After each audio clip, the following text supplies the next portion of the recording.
Hello, everybody. Welcome back to my channel. My name is MusicaLocs, and I am here again.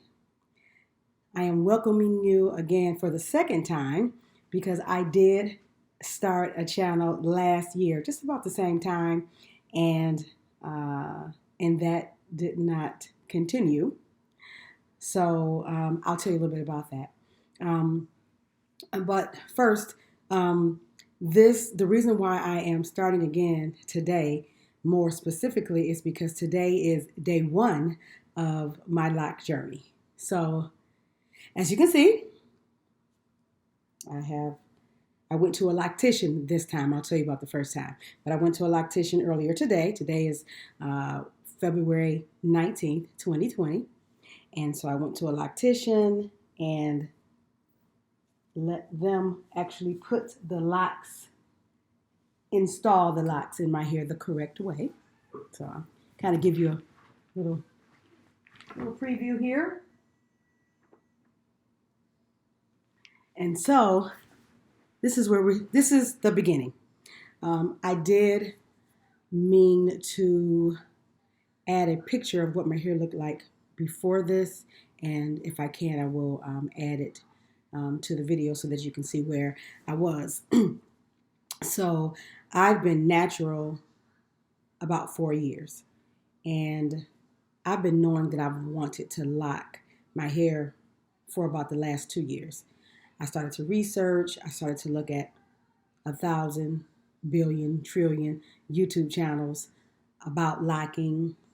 I began to even research, do some reading, look at some documentaries as relates to the history of locks, what they mean to my culture, to my ancestors. All of those things are very important to me, and I didn't want to enter this journey just for a hairstyle.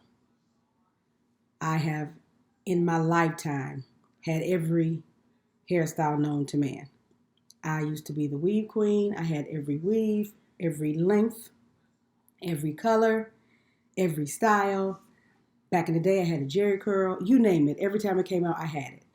My hair was permed, many years permed. It was short.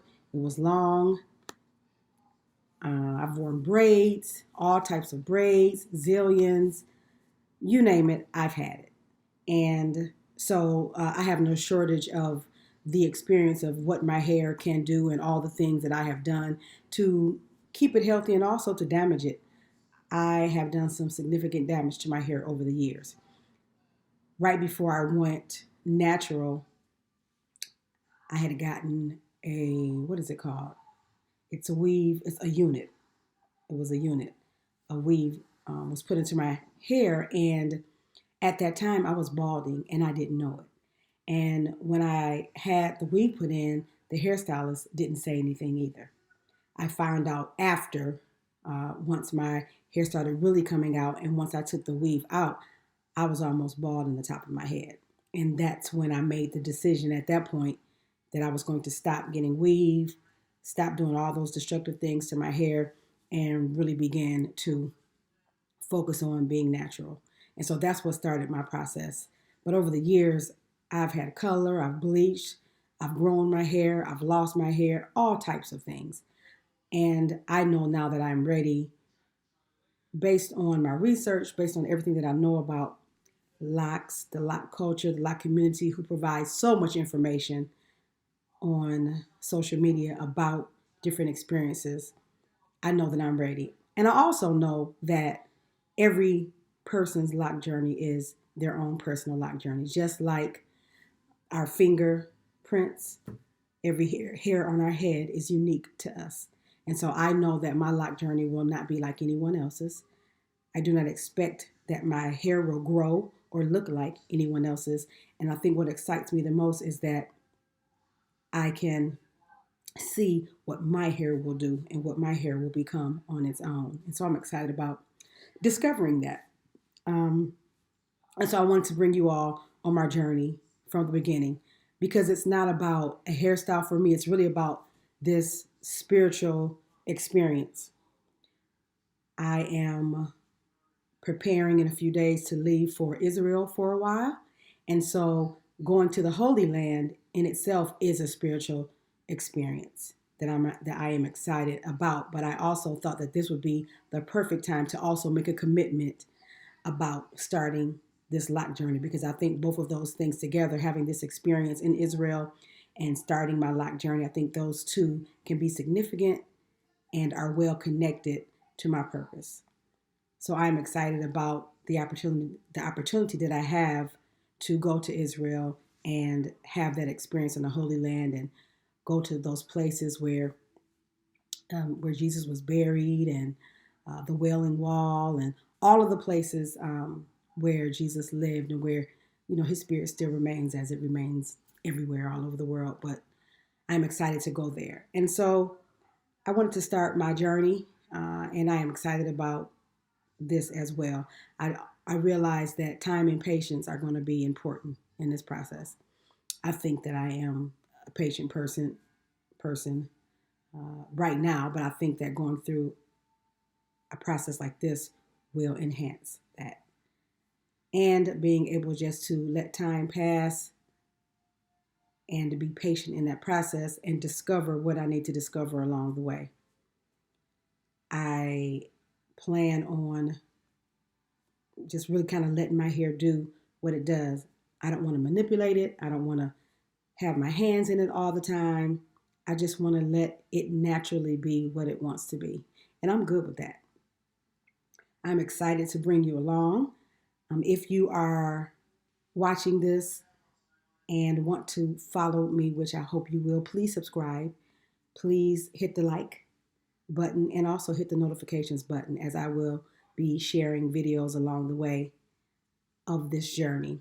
When I go to Israel, of course, I will take some pictures and share with you some of the things there that I experienced.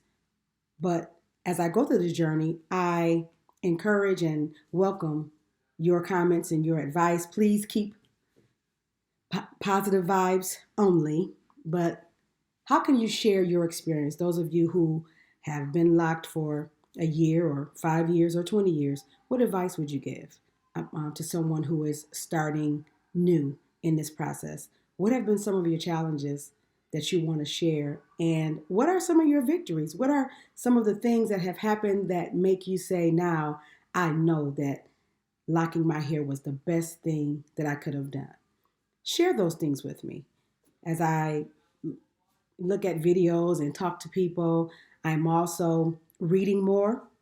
I'm reading literature about, again, the historical background of locks, and looking at documentaries. I really want to be educated. I don't just want to enter this, again, just because it's a hairstyle, but it's more to that for me. If I'm going to invest the time, the energy in doing this, I want to connect what I know educationally with my spiritual goals, with my personal goals, my goals of self-discovery and my goals of self-love. As a Black woman, and probably just women in general, we've struggled for so many years with identity. How about just people in general? Black and brown people in general have struggled all of our lives with our identity, because when we came here, we came not of our own will, and our heritage and our culture and our identity was stripped from us that far, back. And so as we navigate in this American culture, I feel something just inside me really yearns to know and to connect to my heritage, to my culture, to my ancestors, to find out and discover where I come from. Who am I? And so in this process, I hope to discover some of those things and even share some of those things with you. Maybe I'm hoping that maybe you too might want to know a little bit more about, your history, your background, your culture, your family, those things like that. So I am excited, and I am so glad that you are here with me for the ride. Day one, I got these little baby locks, the baby locks. They are approximately 3 hours old. Just 3 hours. 3 hour tour. The weather's starting. No, that's Gilligan's Island. Never mind. 3 hours. They're 3 hours old. And so come on and join with me as we go through the journey together. And I'm excited that you are with me, and I look forward to sharing more videos with you in the very near future. Thank you so much for watching my video. Again, subscribe, hit the like button, hit the bell, and I will see you on the next